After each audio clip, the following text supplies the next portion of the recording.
Hi, women. In this week's newsletter episode, we're going to be looking at and contrasting liberal versus radical ideologies. I think this is really important because for a lot of us, we are maybe in the conversation around liberal versus radical feminism, or maybe if you're not familiar with this conversation, but you follow me, you hear me talk a lot about physiology and having our bodies be the basis for our value system, specifically as women. When we're in this fray of what is it that I believe as a woman, I think it can be really helpful to actually look at some ideological underpinnings that we may or may not know truly influence what it is that we believe about ourselves.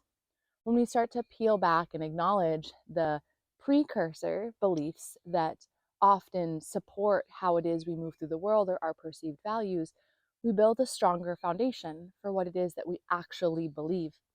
I think we have a lot of beliefs that rest on foundational beliefs that are maybe unexamined or unidentified.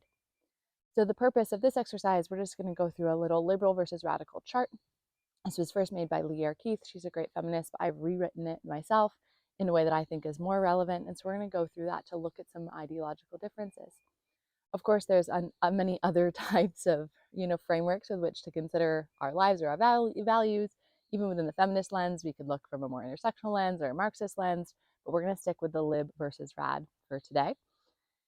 Why is this important? Well, I already spoke a little bit about how understanding the foundational beliefs to our value system, I think, is crucial.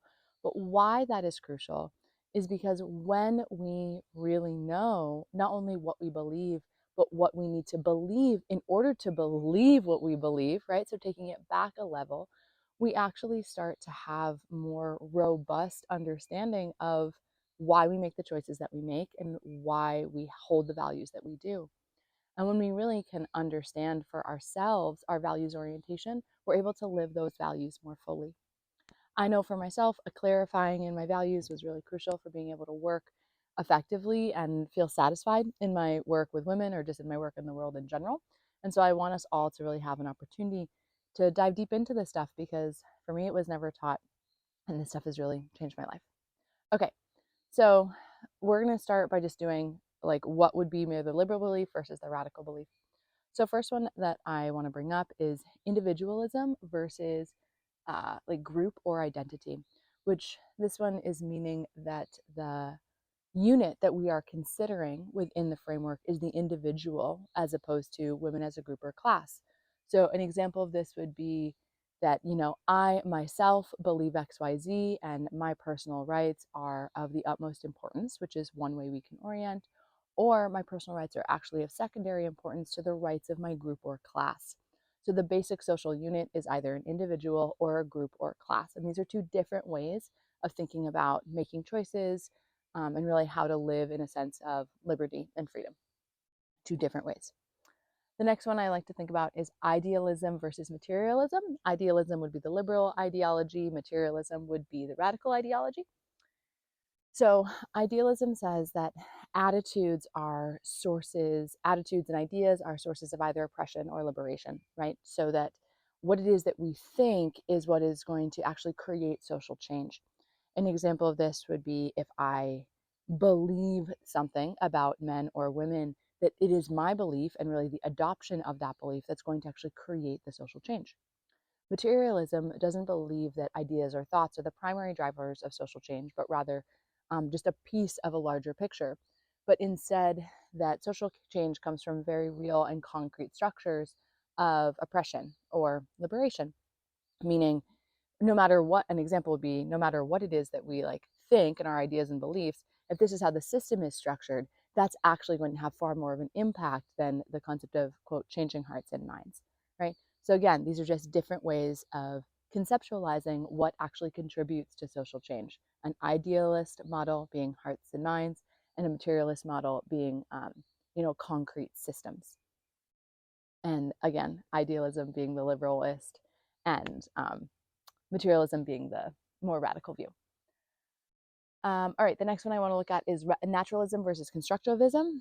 So, naturalism is the idea that the body, and this is, I know the names are a little confusing for this one, but the idea that the body exists independent of the mind.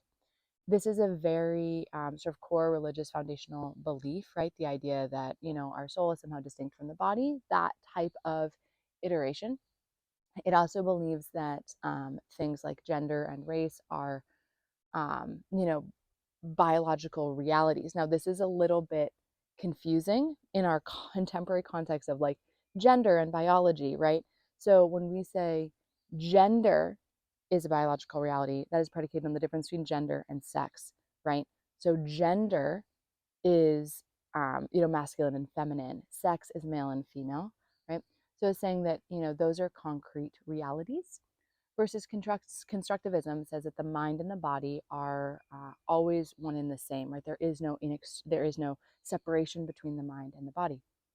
Constructivism also says that gender and race are socially constructed realities, while biology is actually sort of independent. And what I mean by that is an example that might be clear with race is that, yes, racial differences are biologically evident. However, everything that we have in the concept of race is not biologically based, but is a social creation. The same would be said for gender, right? Where sex is based in biological reality, but gender and everything that we apply to gender is not biologically based, but actually put upon by society. This one can get a little confusing, but I hope that that was helpful. Naturalism versus constructivism. All right, the next one is volunteerism on the liberal side and social determinism on the radical side. So volunteerism is the idea that you the sort of like pull yourself up by your bootstraps concept, right? That your life is determined by essentially your self-willed actions, right? Versus social determinism says that your life is far more determined by the circumstances under which you were born into, and that oppression is made up of sort of complex social conditions, right? And there's complex social and political determinism that is going to impact how your life moves forward, right? So this one is interesting because I think that often in our like liberal political context, we think of actually more of a socially determinist view. Though if we're looking at the ideologies, that actually would fall more into a liberal context. I mean, more into a radical context, even though the political sense is considered liberal. So knowing that these aren't political determinations, these are ideological determinations. And then our politics are actually made up of a hodgepodge, right? This is why really going back to the source can be really helpful, especially when we're trying to figure out what it is that we believe from a personal, social, or political perspective. So I know that one maybe was a little confusing, but naturalism, right? Pull yourself up by your bootstraps. You are a self-willed. Social determinism, self-will is a part of it, but it has a lot more to do with essentially the conditions under which you live as to what determines the outcome of your particular life. The last one I want to bring up is moralism versus feminist jurisprudence. So moralism is the abstract idea that there is right or wrong, right? So that something is right and something is wrong. Versus feminist jurisprudence is saying that there's essentially a scale, and that in different examples, different things might fall into right or wrong. Example that I like to give here is the idea that like abortion is wrong would be a moralist view, right? Or feminist jurisprudence would say that that absolutely depends on the circumstance. Another example would say like murder is wrong, period, full stop. That would be the moralist view versus saying like a woman murdering her husband if he had, for example, been sexually violent to her for the last 15 years, right? That actually isn't the same. It's not murder is murder, it's murder. That would be a feminist jurisprudence approach. And that would fall into the radical category. Okay, so this is a lot of information, but just in review, right? Liberalism often holds these core ideologies, which would be individualism, idealism, naturalism, volunteerism, and moralism, right? And you can go back and listen to examples of what those were. Versus radicalism holds these core ideologies, meaning the social unit is a group or class rather than the individual, materialism, constructivism, social determinism, and feminist jurisprudence, right? These are just different frameworks and different ideologies of how we would actually conceptualize the realities in which we live. And guess what? If you actually dig into this stuff, you might find that you don't fall entirely in one category or the other. Or maybe you have views that are entirely outside of this framework. Again, these are just two ways to think about the world in which we live. And there's many others, but these are two that I find are really quite common and that we can all actually kind of sink our teeth into and wrap our minds and hearts around where we orient. For me, my views don't fall exclusively into what is the radical category from this true academic ideological sense or the liberal category. It's actually oriented with some from each. And, that is a good thing for me to know, specifically as I'm not only thinking about, feminism maybe from this, academic perspective, but actually in what that means in my life.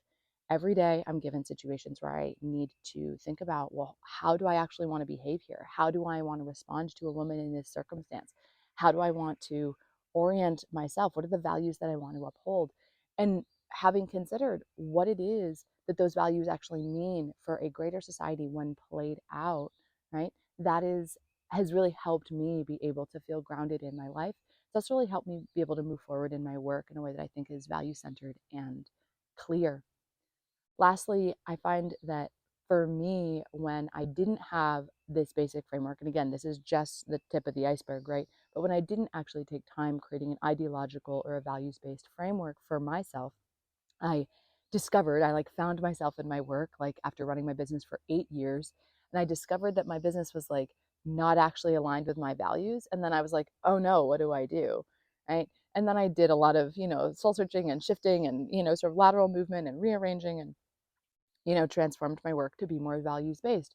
But that's a really uncomfortable place to be, is to discover that like how you are working isn't actually in line with your core values. And I talk to, a lot of medical professionals who work like this, a lot of therapists, a lot of body workers, a lot of maybe, birth workers who might find themselves in this orientation where like, this doesn't quite line up with my values.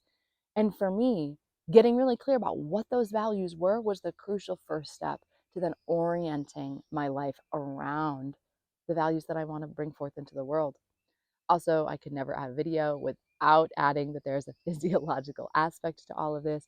I believe that these values really start with the body, right? And understanding the mechanism through which we're even able to have any type of values based um, orientation, right? If we can't start with what's true about the body, then all of this I think is cursory. So just wanting to mention that as well.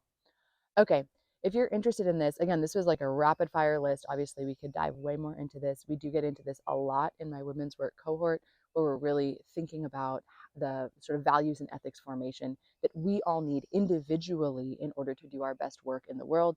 You do not have to believe what I believe. I want you to believe what you believe and know why.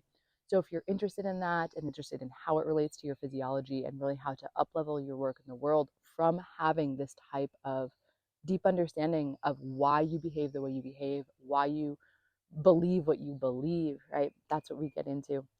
If you're interested in any of this or just even have any comments or questions, please drop them below, send me an email.